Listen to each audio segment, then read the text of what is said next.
A farmer and his wife, a moral story. A farmer said to his wife, "You are lazy. You work slowly and lethargically.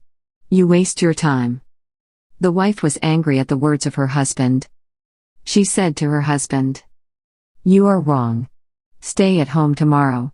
I will go to field. I will do your work there. Will you do my works at home here?" The farmer said happily, "Very well. I will do your works back at home." The wife said, "Milk the cow. Feed the pigs. Wash the utensils. Take care of our hen. Spin the yarn." The woman went to the field. The farmer stayed back at home. He took a vessel and went to the cow to milk it. He tried to milk the cow. He received a good kick. He then went to the pigsty. He hit his head against the beam.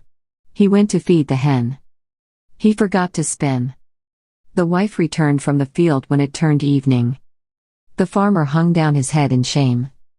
Thereafter he did not find fault with his wife. They lived happily together for a long time.